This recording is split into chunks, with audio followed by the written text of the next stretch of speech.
E é isso aí, meus amores, mais uma vez no Camarim com Camila Cléo, e meu convidado de hoje é o Rafa Freitas. Rafa, eu gostaria muitíssimo que você se apresentasse para o público.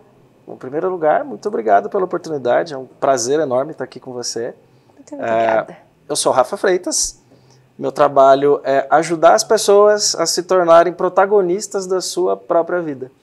Por muito tempo eu mesmo não me sentia protagonista da minha vida. Aprendi a fazer isso através de vários treinamentos, de muito estudo, me apaixonei pela profissão e aí deixei uma carreira de 21 anos no Banco do Brasil, me demiti faz 2 anos e trabalho com isso, trabalho ajudando as pessoas a se desenvolverem. Faço isso através do coaching, que é uma metodologia muito específica, e trabalho também com treinamento, um treinamento comportamental, desenvolvimento de capacidades emocionais nas pessoas, para que elas se destravem, para que elas possam fazer aquilo que elas gostam de fazer, amam fazer, nasceram para fazer. Porque às vezes é um entrave que está dentro delas mesmas, de nós mesmos, meus amores, vocês aí de casa. Como é que você faz o individual, digamos assim? Muitas pessoas não são empresariais, não querem grupos, como é que é isso?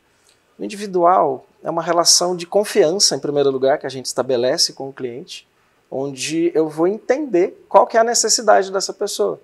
E aí formatar o melhor processo. O trabalho de coaching, ele funciona através de uma metodologia que tem vários encontros entre o coach e o seu cliente, que a gente chama de coachee, e nisso a gente desenvolve o que a pessoa mais precisa. Podem ser questões pessoais a se desenvolver, podem ser questões profissionais, pode ser desenvolver algum tipo de habilidade específica que a pessoa precise ou entenda que é importante para desenvolvimento de carreira. Eu já trabalhei com transição de carreira. Eu já trabalhei com produtividade, que inclusive é uma das minhas especializações, onde eu mais gosto de atuar. Para o pessoal saber em casa. Legal, ótima pergunta. E eu pergunta. também, né, gente? A gente confunde produtividade, ser mais produtivo, com ter que trabalhar mais, né? A gente naturalmente pensa... Vamos produzir. Para eu ser mais produtivo, ter mais resultados, eu preciso trabalhar mais. E não é bem assim.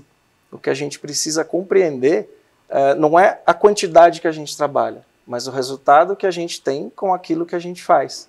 Uma otimização. A gente consegue muito mais resultados, às vezes trabalhando menos, se permitindo descansar, permitindo com que a nossa mente recarregue, para quando a gente estiver no horário de trabalho, quando a gente estiver no horário de fazer aquilo que realmente é o nosso objetivo, esteja focado, concentrado, sabendo o que a gente tem que fazer. E o saber o que tem que fazer é priorizar.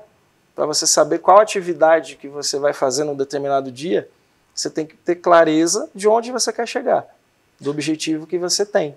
Planilha, os clientes pegam, os coaches? Planilha é uma das ferramentas, mas nem de longe a principal. Tá. A principal mesmo é a conscientização, é entender o resultado que você quer ter. A hora que você entende o resultado que você quer ter, você vai priorizar as coisas que vão te levar para esse resultado. O que acontece com a gente? Normalmente a gente está muito ocupado. Estar ocupado não quer dizer estar produtivo. Podemos estar fazendo muitas coisas que não vão nos levar para o resultado que a gente quer. A gente está sempre no piloto automático. Geralmente a gente deixa as coisas acontecerem. Brinco que é síndrome de Zeca Pagodinho, que é deixa a vida me levar. E não é bem assim que a gente precisa agir. A gente precisa entender o que a gente quer. Entendendo, a gente direciona as nossas ações. Isso é feito através de um processo, onde a pessoa primeiro se entende. Entende quem ela é, o que ela quer, como que ela age, por que ela age daquele jeito. O que faz com que a pessoa bloqueie ou trave em determinadas circunstâncias, em determinadas situações.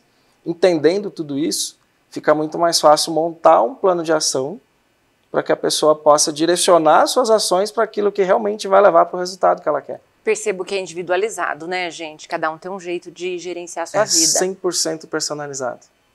Isso é que eu acho sui generis mesmo. O mais incrível na metodologia.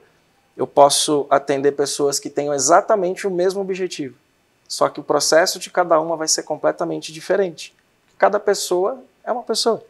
Pensa diferente, sente diferente, age diferente, tem prioridades pessoais diferentes. Para algumas pessoas é importante cuidar da aparência, para outras é estar com a família, para outras é cuidar de outras atividades, enfim. Mas o objetivo que ela tem de vida pode estar ligado. Só que a gente vai trabalhar do jeito de cada pessoa, para que ela tenha o seu resultado e seja uma trajetória, eu não vou dizer fácil, mas simples. Porque fácil nunca é, né? Não, a gente nada precisa nessa sair vida. da zona de conforto para Exato. poder agir e mudar e ter resultados diferentes. E esse é o mais difícil, digamos assim, sair da zona de conforto.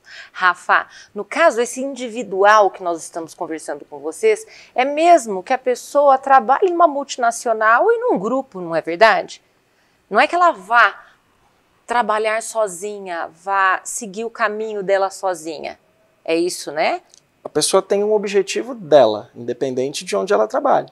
Tá. Esse objetivo pode ser crescer na carreira. Se ela trabalhar numa multinacional, pode ser que ela queira sair de um cargo e passar para uma chefia. Para que as pessoas diferenciem quando elas devem procurá-lo. Se é o coletivo, quando eu vou procurar o Rafa, então? Se eu trabalhar no coletivo, fazendo um grupo que ele vai nos elucidar, ou se é no individual? Tá. A gente trabalha em grupo com pessoas que têm um objetivo comum. Em grupo a gente não consegue aprofundar tanto, mas os conceitos são passados para que cada um possa criar a sua trajetória. Mas o objetivo precisa ser parecido, precisa ser muito parecido. Eu trabalho em grupos, normalmente com processos ligados à produtividade, aumento de produtividade e de performance.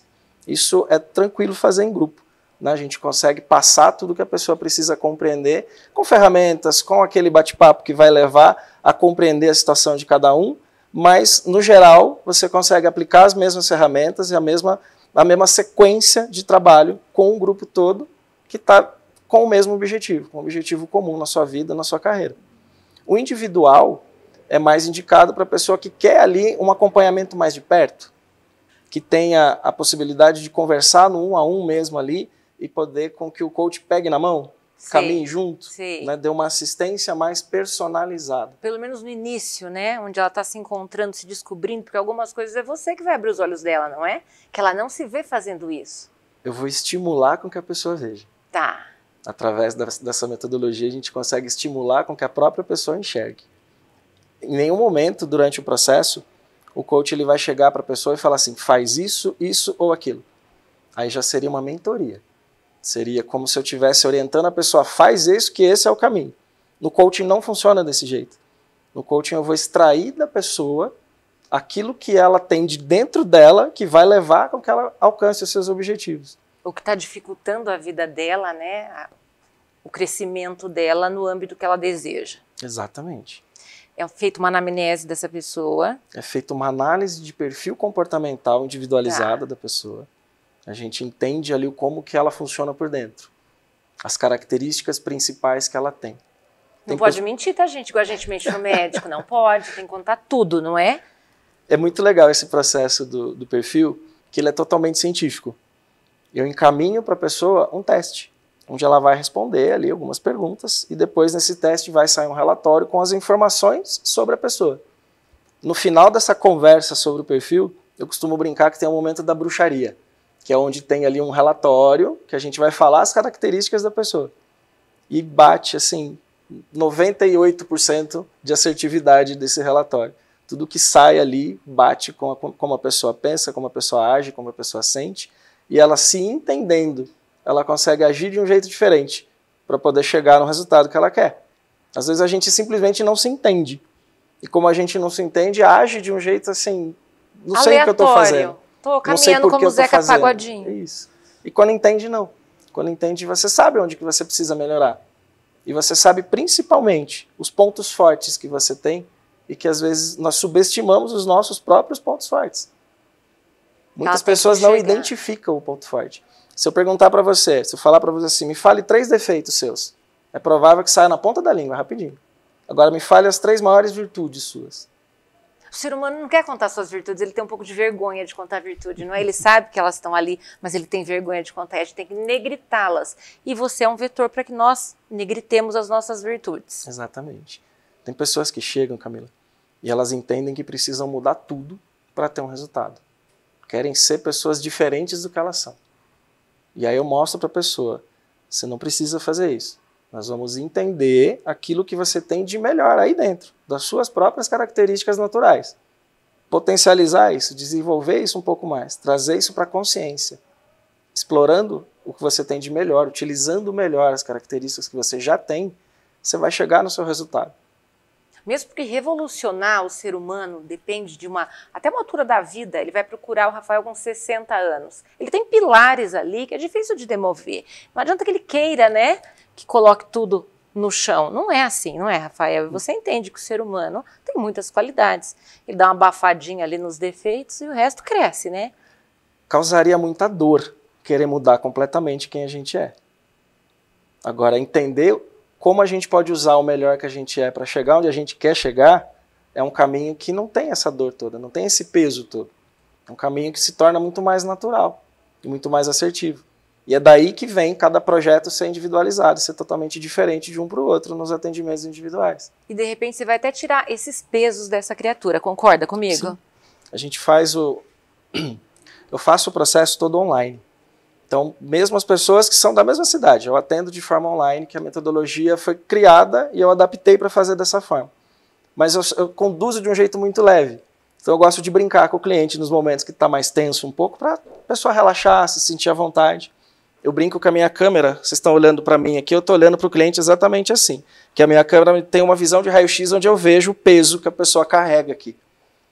Às vezes a gente tem pedras, né? Parece que tem uma mochila de pedras em cima da gente. Tamanho peso que a gente coloca nas nossas próprias costas para querer chegar rápido num resultado ou para nem sabendo o caminho que a gente deve percorrer. A gente carrega mágoas, frustrações, incapacidade que a gente acredita que não é capaz de fazer muita coisa e na verdade é. Coisas que as outras pessoas dizem a nosso respeito que não são legais e a gente acaba gravando isso. Quando a gente se entende, a gente começa a tirar essas pedras. Bloco por tirar bloco. Uma por uma. E eu falo que quando a gente tira essas pedras, não é nem para deixar onde a gente não enxergue, porque elas fazem parte da nossa vida, da nossa trajetória. Não vamos tropeçar nelas mais. Do processo, faz parte das nossas pedras. Exato. Nós vamos entender o que aquilo quis dizer em algum momento, mas não precisam mais carregar isso. Então, todo o processo é para deixar a pessoa ainda mais leve, é para deixar a pessoa se sentindo capaz de poder realizar. Muito bacana. Eu tinha lido ali no portfólio do Rafa sobre a autossabotagem. Eu sei que virá no segundo bloco, mas dê uma pincelada para nós aqui. Quantas vezes você já se pegou pensando em algum momento, em alguma situação, não vai dar certo, não vou dar conta, não sou capaz de fazer isso? Isso são sintomas clássicos de autossabotagem. São pensamentos que nós temos que colocam em dúvida a nossa própria capacidade de agir, de criar, de resolver problemas, de resolver questões. Você vai nos contar sobre isso no próximo bloco. Aguardem. Até daqui a pouco.